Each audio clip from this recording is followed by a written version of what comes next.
Hello and welcome to Lakers Almanac. I'm Anthony Wilson, recording from Los Angeles, California. Joining me is one of my prestigious co-hosts, Jason Big Mitch Mitchell. Jason, how are you? I'm good, feeling great. How are you? I'm doing okay. Gallows is not with us at the moment. There's a possibility that he'll join us in progress. I don't know. We haven't been able to contact him at the time of this recording, but hopefully he does join us in progress. But in the meantime, the soap opera that is the Los Angeles Lakers, it just continues.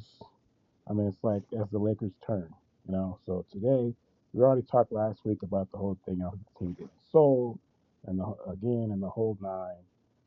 And now on Monday, the latest news that what it was via Shams that the Bus family was selling the remaining share that they control of the team to 17.8%, also to Bob Iger and Josh Kushner, only for Jeanie Buss to come back with a statement from her lawyer, I guess, saying that not just hold on just a second, I didn't agree to that, and supposedly there's some type of contractual thing that says that all three of the appointed trustees or whatever have to vote to sell that last share of the Buss family, the trust share, and now we just don't know what to think, how long this is going to take for it to play out.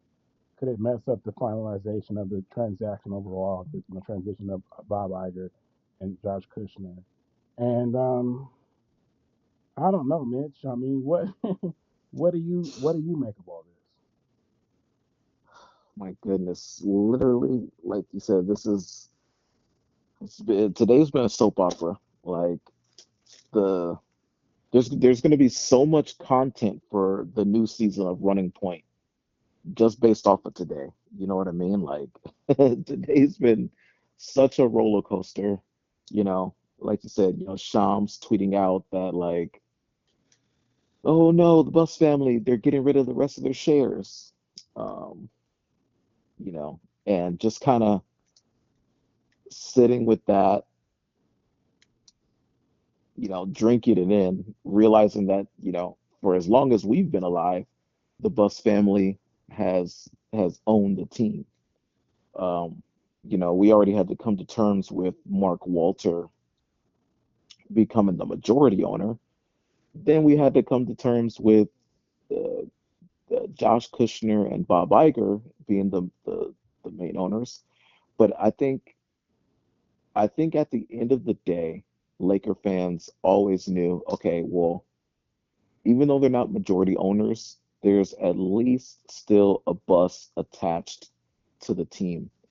And, like we were talking about before, with Jeanie still attached to the team, still the governor, you just knew that at least, if even if this is just kind of like a money making cash cow for, Kushner and Iger, Jeannie still cares about the team and she's still gonna, try to keep the brand what it was and, what it continues to be through these years. Um, so to try to have to come with the terms for those few hours that we thought the Bus family, got rid of their 17.8% uh, of the Lakers, it was, low-key kind of devastating. I'm not gonna lie, kind of shook my confidence a little bit. You know what I mean? But leave it to the Lakers to bring the drama. So I guess without LeBron, this is how the Lakers we're back to the family drama now. You know what I mean? So, um, you know, you know, in true Laker drama fashion, Jeanie says, "Not so fast. Hey, I didn't agree to this, and if I didn't agree to it, then y'all can't do nothing. Y'all can't do nothing about it. So y'all better pipe down. I'm Jeanie. I'm the controlling owner, and pretty much y'all can't do anything about it. Who cares about your vote? Your vote is irrelevant." So basically now we're just it seems like there's going to be a legal battle, and honestly, I hope Jeannie wins. but um, it is kind of funny, right? Like the other bus children like trying to come together behind her back to sell the team just to get Jeannie fired, just like she fired them. I guess you have to respect their hustle. But at the end of the day, I hope Jeannie wins. I hope they aren't allowed to sell their shares. I hope they're still minority owners. Like I just feel like we need a bus attached to just still have that, kind of mom and pops feel to the Lakers. Um, yeah, it's what a roller coaster it's been though. You know what I mean? So crazy. Yes. Now, what I'm going to say now, I've tried not to say this publicly. I said it out loud for the first time on Monday when I was talking to Galvez. Okay, I tried not to give it power. But is there any bit of you? Because it's the first thing I thought when I read the breaking news last week from Ramona, that the bus that Walter was selling to Kushner and Iger, who of course were involved in they were trying to get the Las Vegas team, right? Is there Yeah. any part of you? Because we don't know. We thought we knew Bob Iger. We definitely don't know Josh Kushner. Is there any part of you that is afraid that these people might try to move the Lakers to Las Vegas? Oh my goodness. Um, Was that a bro, jump I would scare for hope. you? Oh gosh, yes. Speechless. Literally. Like I wouldn't even think that would be uh I don't think the league would let them do that, to be honest. I'm gonna step back, I'm gonna think rationally. I'm not gonna let you I'm not gonna let you play on my emotions with that one. But oh my gosh, that sounds terrible. Why would you ever take a team? Well, I mean, I guess they have taken teams from Los Angeles, but that's football. Oh gosh. The Lakers not in Los Angeles? No. They can't do that. We're way too big. We're way too big at this point. But I think when it happened with the Raiders and the Rams, it was because of the stadium, right? We had the Coliseum. The Coliseum was old and outdated 30 years ago, Yeah. and I think they wanted a new stadium. I think that's what it is. We were kids. Mhm. I think they wanted a new stadium, and that's what they were able to come back. I think is because they were like, okay, we'll give you the new stadium, and then they came back. But the Lakers, the Staples is not that old. It came out. It came, opened '99. That's 27 years. And you Yeah. would think that these guys, I mean, with the city put up a fight against the Lakers to build a new arena. If it came, I mean, I don't know. I'm getting way ahead of myself, but I Build. just do not trust Kushner and Iger. I just don't. I feel you. And again, it's just that feeling that like, they're here to kind of make money. Um, just because I mean, just because there isn't like real familiarity with them. And the only like real familiarity we have with them is, Bob Iger was the CEO of Disney, obviously, right? And, my perception, I don't know about you, but my perception of Disney is that, they're pretty much all about the bottom line, right? They're all about making money. Like, I'm pretty sure Bob Iger's the one that greenlit the Star Wars sequels. I think I was just talking about this with somebody, but he's the one that greenlit the Star Wars sequels. You know what I mean? And now, while I love the sequels and I enjoy them more than most people, it was an obvious like cash grab, money grab, you know what I mean? Like, um, so yeah, I feel what you mean with the I feel the distrust that you could possibly have with them. And I feel like I have it too. And though I tweeted this, and I don't know if you saw it, but I want to get your thought. With all the drama going on around the Lakers, with Jeanie trying to fulfill Dr. Buss's wishes, with her as the successor, it's, it came to me. I was like, wow, bro, we with the Lakers, we are watching House of the Dragon play out in real life, like in real time. This is crazy, Mm-hmm. right? Like Jeanie is Rhaenyra. Mm-hmm. Dr. Bus was Viserys. Mm-hmm. Like he named Jeanie his heir, even though he had male heirs that it could have been passed to. And yeah, we're literally watching House of the Dragon play out in modern times, live before our eyes right now. Yeah, other people have compared it to Succession, like Bill Simmons. I never watched Succession. Like, to be Me honest, either. I don't know if you Me have. either. So that's why I compared it to House of Dragon Yeah, instead. but it's definitely, and it's funny because when they had that little, when that first, when she sued them, how long ago was that? That was 12, 14. Like I think Doc Bus died in 2012, 2013, something like that. And Something like that. they had their battle. That was a decade plus ago. And Yeah. now it's like you think it's over. I mean, they already sold. I mean, they're not the majority owners anymore. They sold already, and they're still like, well, you know what now, Jeannie? Here's that last piece too. Just hmm to stick the knife in your back now. You know. Right. Um, so yeah, it's definitely a very. It's sad because Doc Bus was such a. I mean, he was Dr. Bus. You think about the Lakers. We always thought of the Lakers as a family. You know, Yeah. and it kind of A changed. family, the Like only family business. it kind of changed. I feel like it changed uh, when Jeannie. Remember when they brought in Magic and Rob and they fired Yeah. not only Mitch Kupchak but John Black too, and I was like, hmm damn, you know, Yeah. John Black caught us a mean stray. right, it's like What did why John fire? Black do? But she was trying to change things, but it's like she still at the same time all she knows is Magic and Rambis and his wife Linda, Yeah.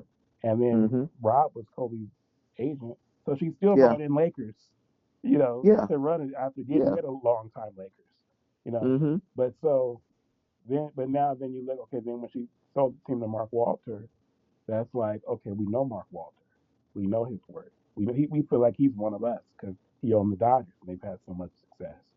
And Yeah. but now when they trade this when they sold that shit to Iger and and Kushner. Kushner, Yeah. bro, it's like these aren't the Lakers that we knew.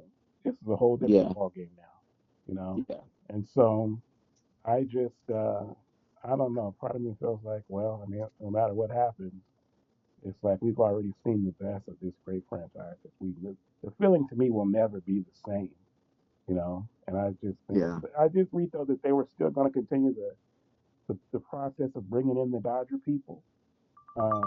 But then I don't know because just last week, what did Iger say or Kushner say?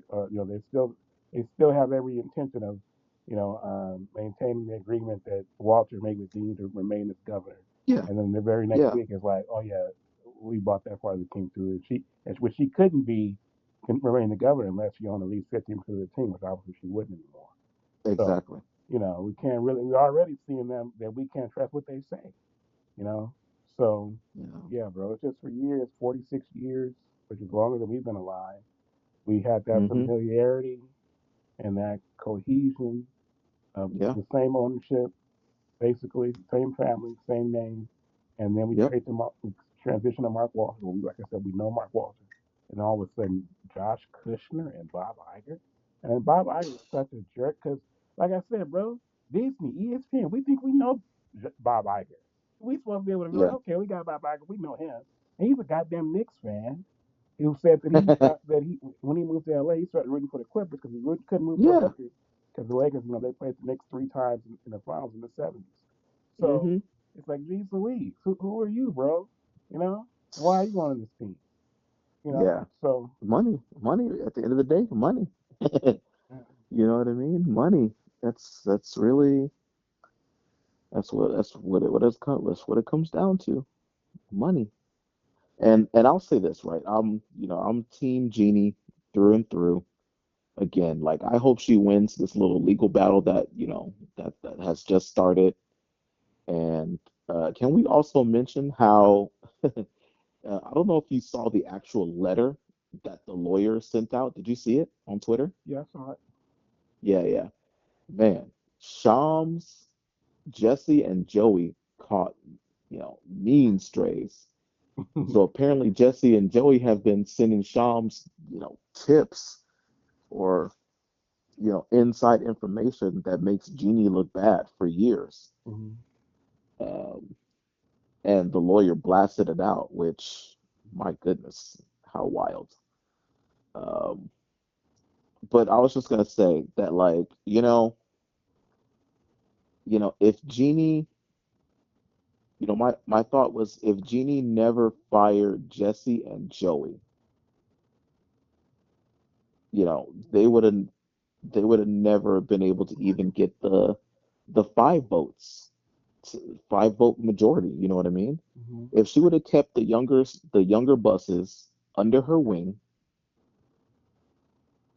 Mm. they would have never turned against her if she would have kept them in the fold. You know, clearly she had her reasons, but you know, publicly. So I mean, so if they were going behind her back for years, feeding Shams info to make her look bad, right? Okay. Um, even if she would have kept them, with the team and like in their positions and stuff like that, maybe do they keep feeding Shams information? Maybe, probably. I mean, they've been doing it anyway, right? Hmm. But publicly, would they ever go against her? You know what I mean? I doubt it. So yeah, I think she could have kept the younger buses a little bit closer, so in that way, no matter what, they would never they could never get the majority against her because I mean, after firing Jim, like we knew what time it is. Like he obviously didn't want to go, and Jeannie forced him out. But so, it was, with Jim, it was up. Like, it's on site with Jim. But yeah, I'm curious what would have happened if she would have kept the younger buses, Jesse and Joey, in the fold and closer to her and under her wing, if that would have helped, so that they wouldn't have even voted against her in this little vote. So we don't even have to go through this little drama. Well, yeah, the Bus family story is very interesting. If you watch the Lakers Hulu documentary, which of course we had Jake Pashinsky, the Hmm. managing editor, on. And if you watch it, you know that there's a part where they talk about the first child of Dr. Bus and Joanne Bus was given up for Mm. adoption, right? So there's Yeah, actually 7 Bus kids. The first one yeah, was given up for adoption because they just felt like they weren't ready. And then the last 6 kids, that's the ones that everybody knows in Lakers lore, right? Now, yep, so I was reading something today. If I think it's from an old ESPN story or some story, something like that.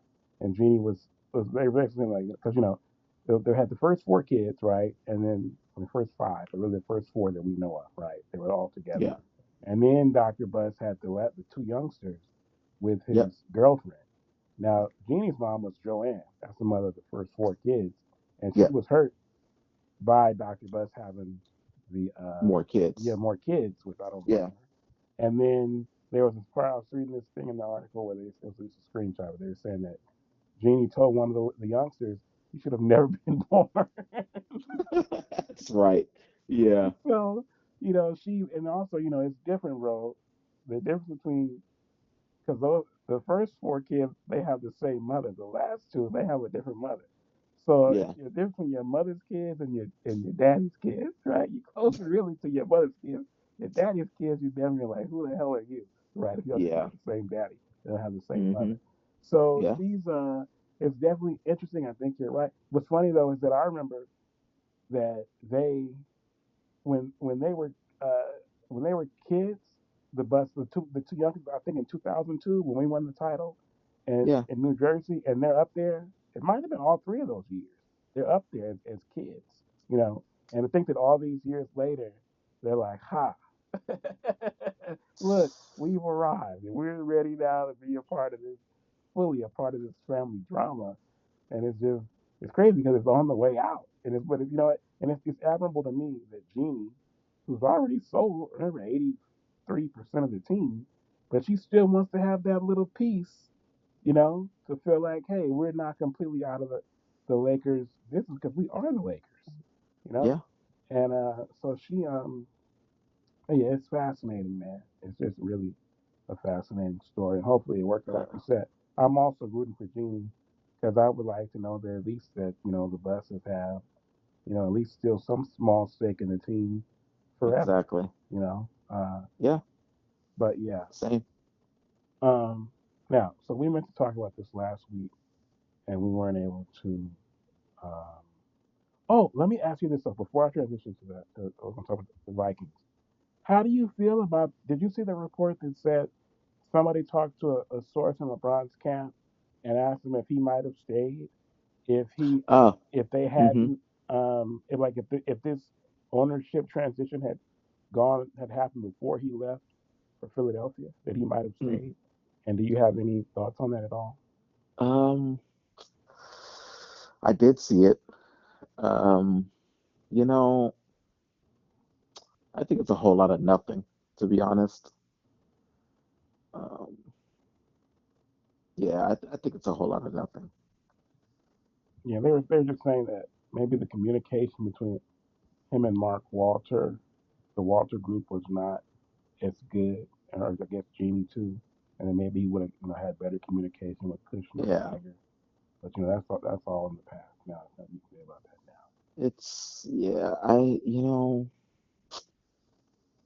if if LeBron and Rich Paul want to get in contact with the Lakers, they're able to do it, bro. Like it's hard to think that they don't have a direct line to Jeannie or to at the time Mark Walter. That's this just feels like another way. This just feels like another way for LeBron's camp to try to kind of to try to steer the narrative. You know what I mean? Hmm. Like this just feels like that's what I'm saying. I think it's nothing. I think it's just classic LeBron media tactics at the end of the day, honestly. Okay, Uh, so you go ahead. no, I was just gonna say, I mean, when it comes down to it, I think he didn't feel fully embraced here with the Lakers. I think he felt the tide turning that, this was gonna be like Luka's team. Um, and so he decided to and I think he also figured, okay, what who gives me the best chance to maybe steal one more ring? You know what I mean? And so you look at the Sixers. Um, they already have Maxi and Embiid. They added Jalen Brown. Obviously, Edgecombe had a great year last year. But then you add Jalen Brown to that mix, and I feel like LeBron just he couldn't resist jumping to a new super team. Like it's just kind of second nature to him at this point, low key. Yeah.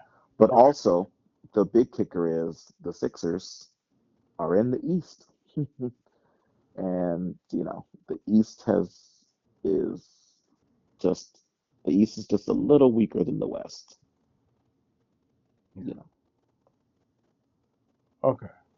So on that note, now we're gonna take a break, and then when we come back, we're gonna talk about Kyler Murray being named the starter in Minnesota for the Vikings and what this means for the future of JJ McCarthy. We'll be right back. All right, we're back. So I talked about this a little last week when I did one of my solos. Uh, but so yeah, the Vikings they named Kyler Murray their starting quarterback, meaning J.J. McCarthy going in his third year. I mean, he started last year. Now he's been demoted. And I talked about how there was some guy on Twitter who said that basically McCarthy actually outplayed Murray in camp, but it didn't matter because Justin Jefferson made the call this offseason that he wanted a new quarterback. He wanted it to be Kyler Murray, and now Kyler Murray is the starting quarterback. Um, and I just want to know, Mitch, you being a resident Vikings fan, how do you feel about this whole thing? How confident are you in Kyler Murray as a starter? I know last time we talked about this, you talked about this on the podcast. You said the Vikings when they got Kyler Murray, said the Vikings need to be patient with JJ McCarthy. How are you and Vikings Nation, Skull Nation, feeling right now today about this matter? Uh, I think the people that wanted us to be patient with JJ McCarthy still want us to be patient with JJ McCarthy. Uh, but at the same time are embracing the fact that we have a Kyler Murray. Uh, Kevin O'Connell has been known to elevate quarterbacks who have talent but may not have been in the right situation before. You know what I mean? You look at a Kirk Cousins, um, damn near, before he tore his Achilles with us, he was having a Kirk Cousins was having a low key MVP level year. Um, Before he tore his Achilles, Kirk was playing really good. Then you look at a Sam Darnold. I mean, Sam Darnold had an amazing year with us 2 seasons ago. Oh, man, um, Sam Darnold really only had two bad games. Unfortunately, they were the last two games of the season. You know what I mean? So um, that kind of skewed ownership, maybe offering him a longer deal. Um, but let me stay on topic with Kyler Murray. Um, I'm not from afar. I've always been a Kyler Murray fan, so I am excited to see what he can do. Now, it was it was presented to us as a quarterback competition in training camp, but let's be honest, right? Like you don't bring in a Kyler Murray level type player to just kind of sit him down and be your backup, right? Like it was presented as a quarterback competition in camp, but it wasn't really a competition. Like as long as Kyler didn't completely shit the bed, he was going to be the starter week one. So, but again, I feel like I mentioned this on the podcast that you know this is good. You know, Kyler will be able to handle the now, and JJ will be able to be in practice. He'll still be in meetings. He'll be able to still learn. Like at the end of the day, JJ McCarthy can still be the future quarterback for this team. He's still the youngest quarterback in the league, I believe. So he still has a lot of time to grow, develop, um, before he's the quarterback that he's really going to be. You know what I mean? So it's great that we have Kyler Murray for the now. Uh, so that way it'll help the team in the present, but it'll also help the team hopefully in the future, allowing JJ McCarthy to fully develop and be the quarterback of the future that we truly need. Now, things will get really interesting if Kyler Murray completely just balls out has an MVP level year. What will that mean? Uh, if Kyler goes out there has an MVP level year, it'd be hard to see the Vikings just kind of parting ways with him, or even just kind of offering him maybe just like just barely market value, the same way that they did Sam Darnold. Um, yeah, if he has a great year, it, I could see them kind of going all in, and that's when you know we'd have to start having a conversation about JJ McCarthy's future in Minnesota. As of right now, though, he still has a chance to still be the future quarterback for this team. Okay, and anything about Jamal Adams? I know you guys signed him, right? And then Oh my goodness. didn't he's out for the season, isn't he? Oh my gosh. So Jamal Adams, yeah, Jamal Adams, he's had a little bit of an injury history. I guess 2 years ago, when he was with Seattle, he tore his left quad, and then he was out for the season. And then last season, he was with the Raiders, and he ended up playing. He battled back, and he ended up playing all 17 games for the Raiders. So okay, looks like he has gotten past this, and then comes out in this first preseason game. He's playing really good. He even got a big tackle for loss, and then the turf monster just gets him. And now he tore his right quad, and now he's out for the season. So not even the same quad that he tore in Seattle. This time he tore the other one, and it sucks to see because he was going to have a big role in this Brian Flores defense. So shouts out to him, prayers up to him, speedy recovery. He's out for the season. Um, man, it really sucks to see, and a lot of people on Vikings Twitter, I even believe on NFL Twitter, they're blaming they're blaming the artificial turf, um, and mostly because for the World Cup they brought in real grass, and pretty much they're like, oh, we can't use real grass for NFL because of like the maintenance and blah blah blah blah blah blah. Okay, bro, like stop being cheap, use real grass. And I think the Jamal Adams injury is pretty much why they want stadiums to use real grass, because an injury like this, may or may not happen. So yeah, um, but it's okay. Um, you know, Harrison Smith may still come back and play for us, a la Aaron Darnold, or what's his face from the Eagles that had like kind of retired and then showed up halfway through the season. Um, the edge rusher. I forgot his name. But there was an Eagle player last year that had pretty much retired, and then he showed up like halfway through the season. Um, so I think Harrison Smith could be on something like that because he hasn't announced his retirement. Um, so we'll see how that goes. But again, prayers up for a speedy recovery for Jamal Adams.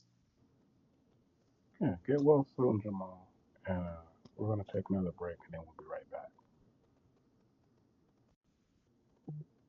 All right, we're back. Mitch wants to say something right quick about the Vikings that he didn't mention already. Go ahead, Mitch. Yeah, no, just a very quick shout out to, so far the star of Vikings training camp, Chuck Demmings. Chuck D, um, I believe a fifth round pick at cornerback. Um, looks like gonna, carve out a nice role for himself. He's truly been the star of camp. Um, he's had some really good reps against all of the receivers, especially Justin Jefferson. He said he looks at every receiver faceless, nameless and faceless, and he's just been competing, man, in camp. Um, so shout out to him. Hopefully he carves out a nice little role. Hopefully he's like a breakout star for us, honestly, at cornerback. We could really use the help. So shout out to Chuck Demmings. Right. And then you also said you wanted to say something about Big Brother. Yeah, that's a hard transition. Yes, yeah, for the Big Brother fans out there, um, you know, as you know, I don't know if you know Antho, but this Big Brother is unique because they actually have live feeds where you can watch all the contestants 24/7. Like right now, if you log into Paramount Plus, you'll be able to see them like in the house right now, live. So that's what really separates Big Brother from other reality shows. Like other reality shows, like you have to live and die with the edit, and that's it. You know what I mean? But with Big Brother, you can actually see the behind the scenes and you can see everything unedited. Um, and so, I've been watching this show since it premiered in 2000. So I've been watching the show for 26 years, 28 seasons. So yes, I am invested. So I'll just bring up a little funny clip from today. Um, One of the contestants, Mallory, was telling the story how she set up when she was in college, they were giving out free haircuts. So she set up an appointment. When she showed up, she showed up 15 minutes early to the appointment. And when she got there, they told her, "Oh, damn, well, the hairstylist actually finished early, so we actually gave your spot away to somebody." And she's like, "But I made an appointment and I'm early to the appointment." And she's like, "Yeah, but they finished early and somebody else was already here.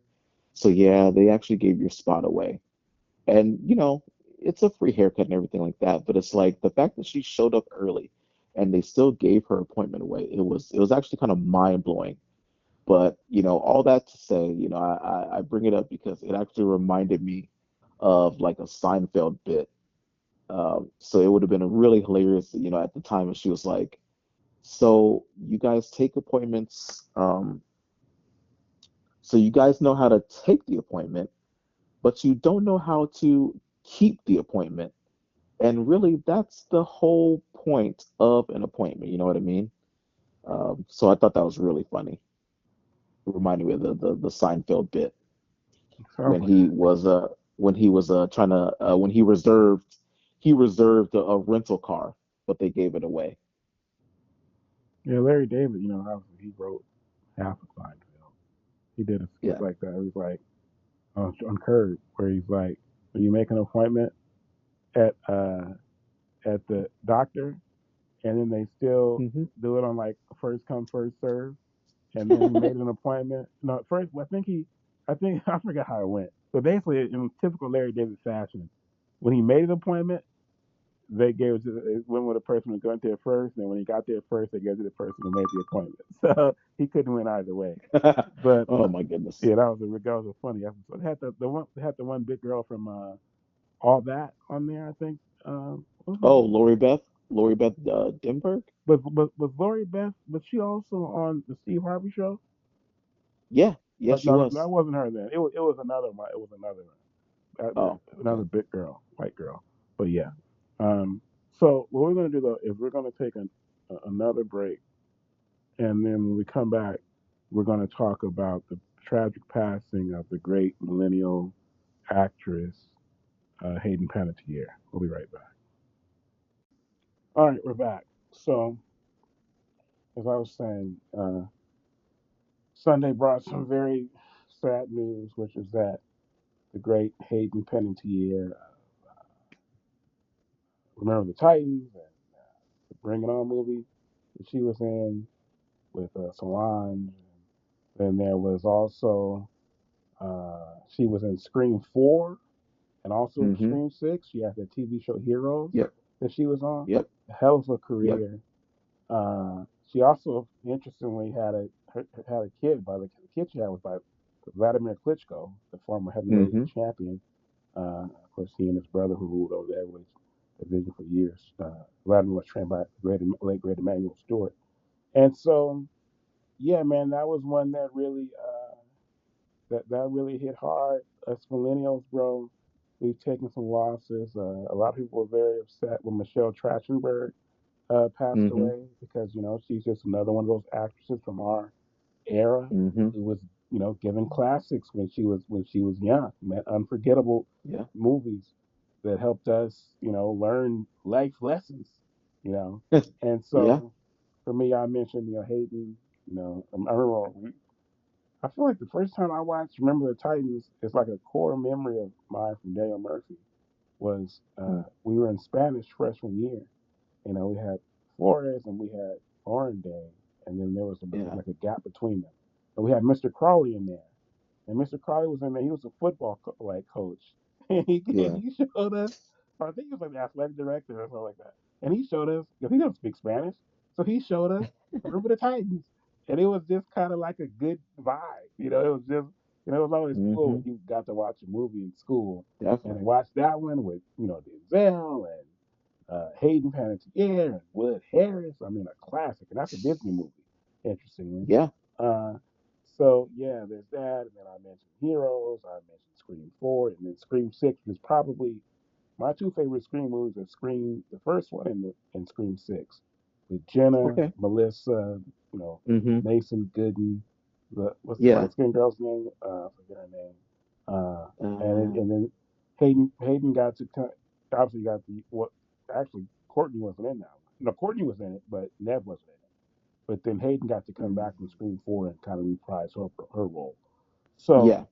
yeah, but I just wanted to say rest in peace to Hayden Panettiere. 'Cause, you know, on top of being a good actor, she grew into just a very beautiful young woman. Let's face it. I'm just gonna say it, and I was she was super hot. So yeah, but Mitch, I'll give you the floor now. So say your piece. Yeah. Just, just super sad, man. Like you said, I mean, really our first introduction to her was really Remember the Titans.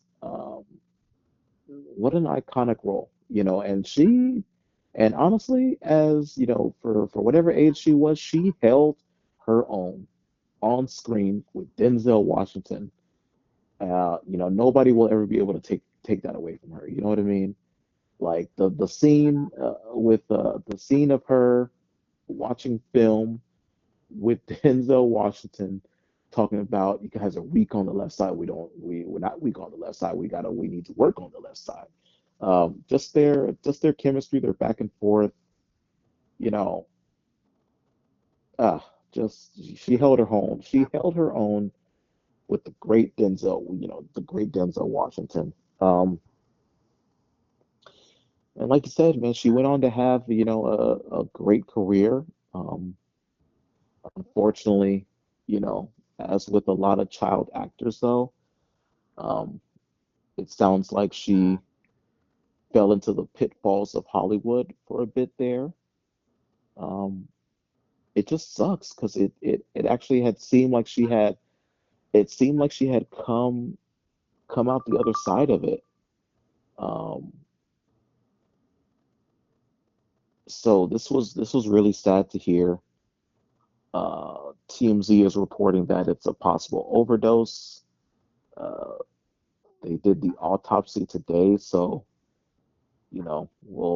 I'm sure TMZ will share the results with us as soon as they come in. Um, but rest in peace to a real one. Rest in peace to Hayden Panettiere.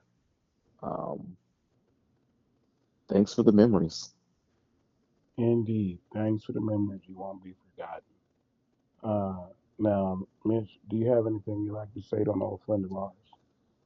Herbert was going to come on and he was going to give his, uh, he was going to give his thoughts on the Raiders training camp and how my old, my old kinfolk Kirk Cousins was doing, and how he's holding off Fernando Mendoza for QB1. But unfortunately, sorry, Herbert, we ran out of time, bro. I'm sorry. Yeah, sorry, Herbert. All right, so before we get out of here, just a reminder to hit that subscribe button next to Lakers Almanac and to follow the show on Twitter and Instagram at TC Pod Network. You can also send feedback and mailback questions to Complete Lakers Podcast at gmail.com. We are out.